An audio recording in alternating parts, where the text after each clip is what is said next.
Hola, muy buenas tardes. Mi nombre es Elizabeth Arango y para la lectura de esta semana, alejándonos un poco ya como de en cuanto a la economía y las finanzas por parte de los bancos, el riesgo que lo puede y que no lo puede afectar, decidí esta semana leer este artículo que se llama Tax Evasion and Financial Accelerator, a Corporate Sector Analysis for the USA's Business Cycle, que es cómo la evasión fiscal puede ser un acelerador financiero haciendo el análisis en el sector empresarial de Estados Unidos. Me llamó mucho la atención y pues va a ser como el artículo que vamos a leer esta semana. Bueno, tax evasion is a widespread global phenomenon, regardless of its definition. Evasion, non-compliance, misreporting, underreporting, tax concealing, tax avoidance, and tax gap. Tax evasion has been recognized as a critical transmission channel to explain business cycle dynamics. However, in the aftermath of the 2007 financial crisis, business cycle analysts cannot neglect financial factors, which have been identified as critical triggers and propagators of macroeconomic fluctuation. Therefore, understanding how tax evasion and financial factors interact over the business cycle is an interesting avenue of research that we pursue in this paper. In particular, this study investigates the consequence of willful tax non-compliance in the U.S. corporate sector, underreporting corporate income tax on business cycle when financial friction operates. This is an interesting point to stress as the International Monetary Fund has underlined the high financial vulnerabilities of the U.S. corporate sector because of the rising debt burden and weakening of debt service capacity. Notable, the empirical evidence for the U.S. corporate sector showed the large corporations contribute the most to corporate income tax evasion and that non-compliance measured as a share of assets and sales tends to increase with the size of the company. Indeed, the relationship between tax evasion and aggregate corporate activity is an important and facing question, which is not yet fully understood. Moreover, several arguments explain why corporate tax avoidance might be necessary for investigating business cycle fluctuation. First, the U.S. non-financial corporate sector features an added value of 70% of the U.S. net value added in 2018. Second, there is a linkage between corporate tax avoidance and investment in debt according to the IRS in 2019.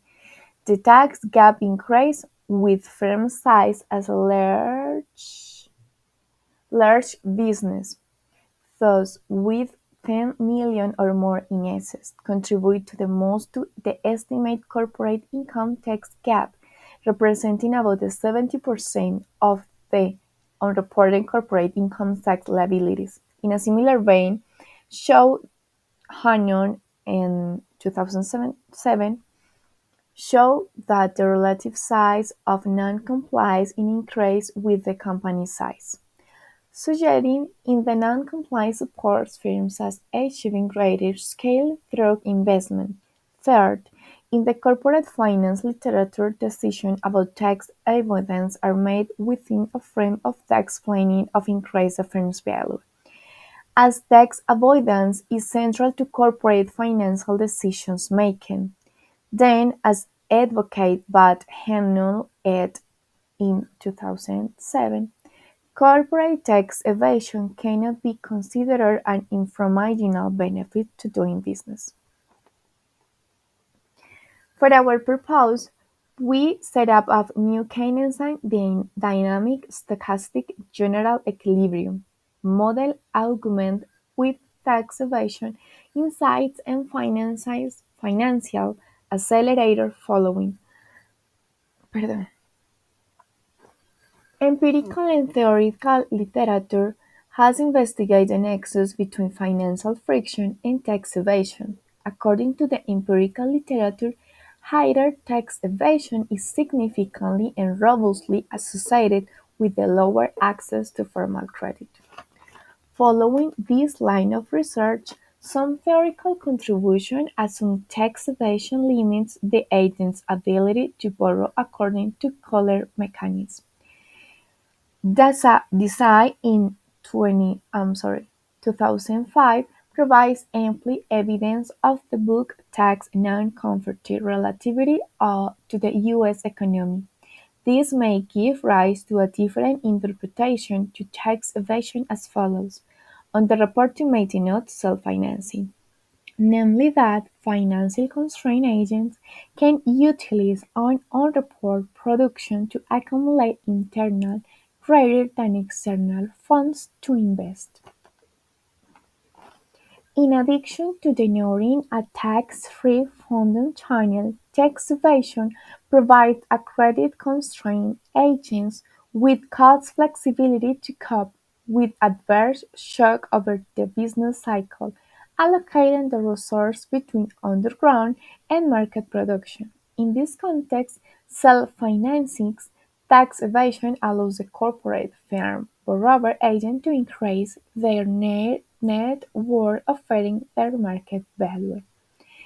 It is worth noting that this paper does not corroborate the positive effects of fraud on honest taxpayers and the state in general. As stated above, we aim to analyze the effects of a reduction in a corporate taxation, linked to investments on the business cycle in a pro-cycle rather than the counter-cycle way, as stated in the tax evasion literature. The gross tax gap measure is defined and estimated at the aggregate level, and it incorporates the primary source of non-compliance, non-filing, underreporting, and underpayment.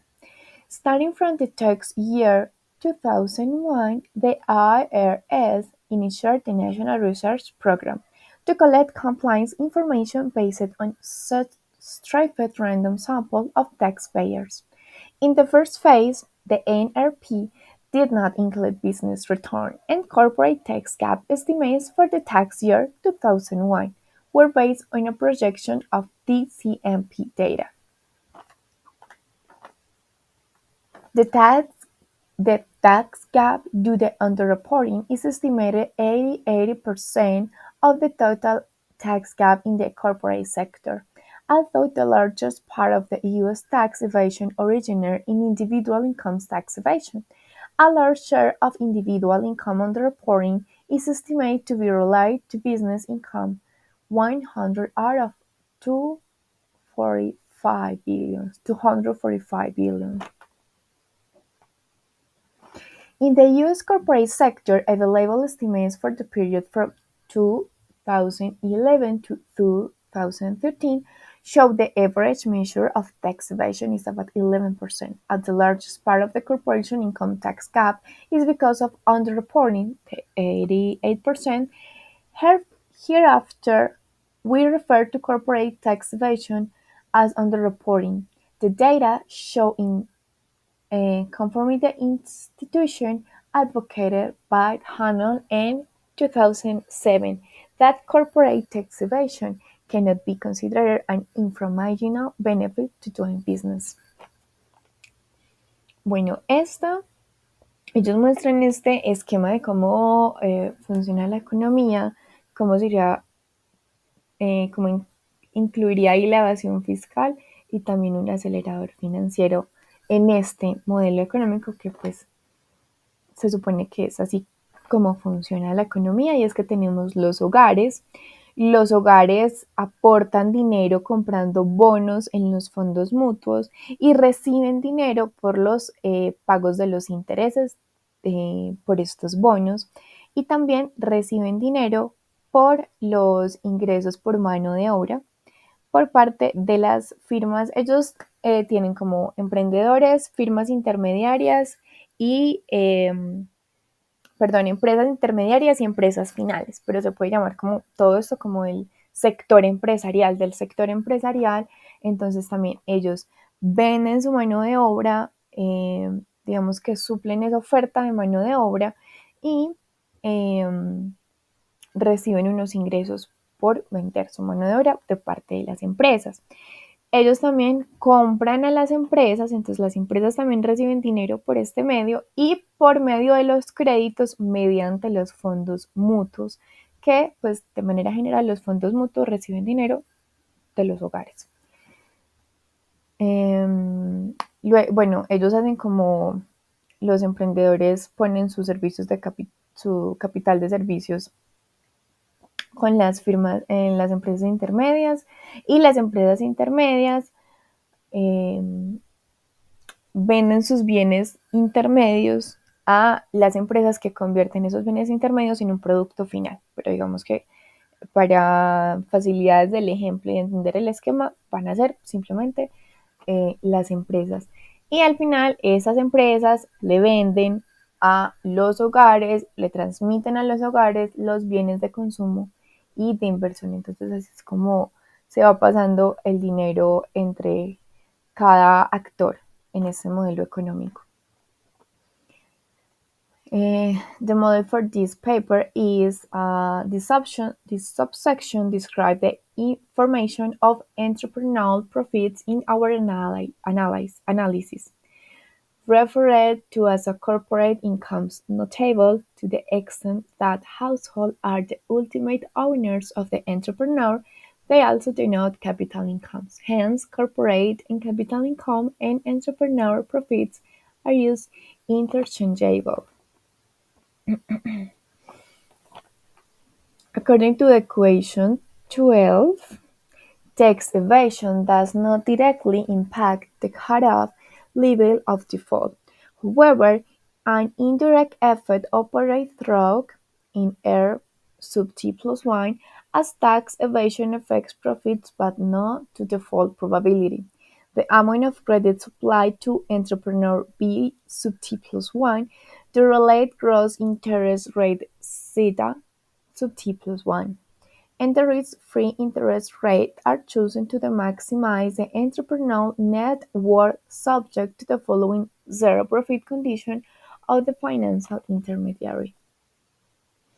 Therefore, as stated above, tax evasion is not an issue from the lender's viewpoint.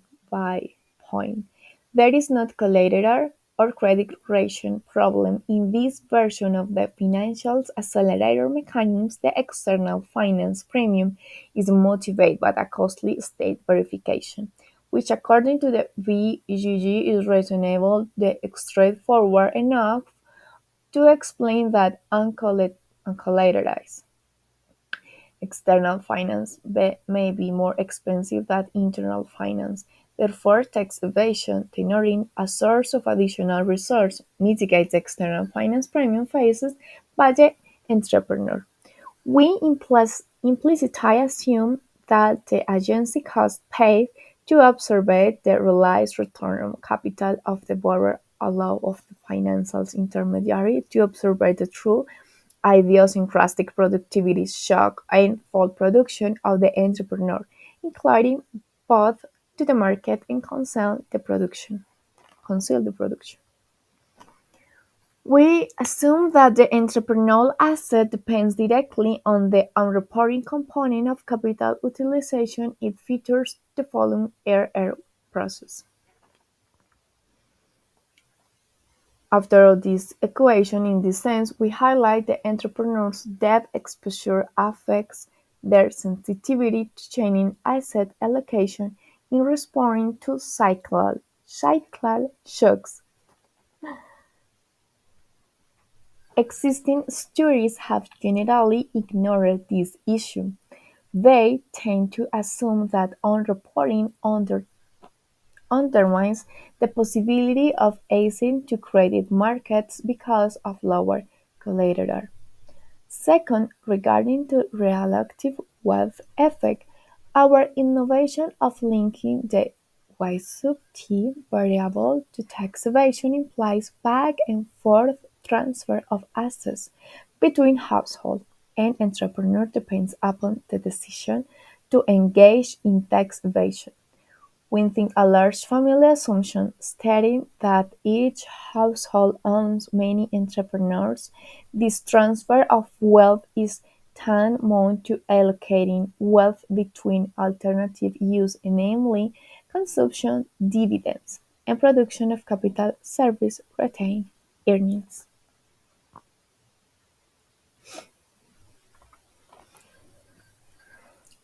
Financial accelerator and corporate tax evasion. Cycle fluctuation. This section shows the role of corporate tax evasion in explaining macroeconomic fluctuation in an economy where the financial accelerator is at work. In this context, tax evasion allows the entrepreneur to cope with adverse shocks, enjoying a later flexibility margin relative to the market sector alone. Significantly is that as the entrepreneur employs the same capital stock in both market and on-report production, we depart from existing literature such as Buceiro and Chairani in 2004, which as assumed shocks hit only the former sector, and Orsi in 2014, who assumed sector-specific shocks. In our setting corporate tax evasion affects the shadow value of capital, the firm's market value, as summarized by the Tobin Q. We simulate a risk shock because it has been recognized as the most important shock driving the US business cycle. The risk shock triggers a credit restriction for the entrepreneur. The conditions stated in the debt contract rely heavily upon for the forces governing the borrower's risk profile. The higher the risk, the higher the credit spread suffered by the entrepreneur. In light of that, we can discuss our results. To understand the role of tax evasion in explaining the business cycle, we report and discuss the impulse response function and endogenous variables and the transmission mechanism after the transitory risk shock. In our simulations analysis, we compared the baseline financial accelerator (FA) model and without our FA model argument with tax evasion. All the variables are expressed in percentage deviation from the steady state. Relative to the unreported compound size, we stress the effect of higher tax evasion steady state values over business cycle. Reports to three different tax evasion regimes. Our baseline value of 8%, double 16%, and triple 14 24%. This paper investigates the macroeconomic implication of corporate tax evasion in a FA setting. In this context, we contribute to the tax evasion literature, emphasizing its self-financing nature and stressing the role of corporate tax evasion in shaping allocation of resources between consumption and production to explore the self-financing opportunities of corporate unreporting. We assume the tax evasion cyclical compound directly affects retaining earnings.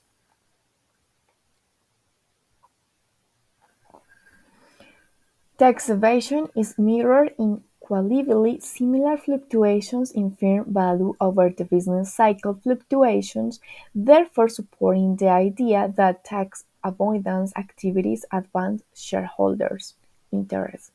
However, this analysis goes further as our model is framed in a macro setting, showing that as a side effect, the decline in tax evasion, beyond lowering the market firm value, also shifts resources from productive to consumption use. Bueno, entonces este paper, este artículo, digamos que hablaba e investigó los efectos y cómo las empresas se ven impulsadas a realizar una evasión de impuestos o el no pago de los impuestos o una, digamos que en Colombia sería como una ilusión, que es no reportar lo que deben pagar de impuestos de una manera completa, porque así ellos pueden obtener una autofinanciación sin tener que recurrir al crédito. Y al principio del artículo, en la introducción, incluso decían que el Fondo Monetario Internacional en 2019 subrayó las elevadas vulnerabilidades financieras en el sector empresarial debido al aumento de la carga de la deuda, y también que al menos en Estados Unidos se encontró que las empresas con más de 10 millones de dólares en activos eran las empresas que más contribuían a la brecha de la evasión del impuesto, contribuyendo en el 70% del total de las empresas que evaden los impuestos, lo que apoya la idea de que entre más grande es la empresa, entre más crece, la probabilidad de que evada los impuestos es mayor, y también al evadir los impuestos va a obtener una escala de inversión muchísimo más amplia de lo que se decía autoinversión, autofinance, decían en el texto. Entonces, ellos hacen el estudio eh, para encontrar cómo si este fenómeno pues sí apoya a las empresas, cuáles son los efectos, y digamos que en el corto plazo, sí, entre más crece la evasión del impuesto, también crece a la par, hay un crecimiento económico a la par de la empresa, pero esto en, digamos, un modelo cortoplacista. Si lo vemos en el largo plazo, y ellos hacen, digamos que la investigación también en un modelo macroeconómico para ver qué es lo que pasa, pues porque son impuestos al final del día, es dinero que le ingresa al Estado. Entonces, en el corto plazo, sí, esto hace un crecimiento económico en la empresa, se ahorran los costos, digamos, que trae consigo la deuda, es la autofinanciación, bien. Pero en el largo plazo se encuentra que la empresa pierde su valor en el mercado, eh, digámoslo, viéndolo desde el sector macroeconómico, y también las probabilidades de que cuando llegue un shock financiero o digamos cuando haya como una fricción en la economía, que pues siempre la van a ver porque la economía es cíclica, las oportunidades de inversión por parte del Estado hacia la empresa, que es como lo que se espera que suceda, al menos en Estados Unidos, que es el país en el que se centró la investigación. Cuando esto ocurra, las probabilidades de que eso suceda van a ser muy bajas, pues porque, digamos, no van a haber fondos, entonces es como la contribución a esta bomba de tiempo, no van a haber fondos para la inversión cuando haya una crisis financiera, y pues además la empresa ya ha venido perdiendo poco a poco su valor en el mercado. Entonces, en el largo plazo termina siendo también algo perjudicial para la empresa porque no va a tener inversión, no va a tener valor en el mercado, entonces, pues no va a ser tan beneficioso al final del día. Esa sería como la conclusión que nos deja este artículo, y muchísimas gracias.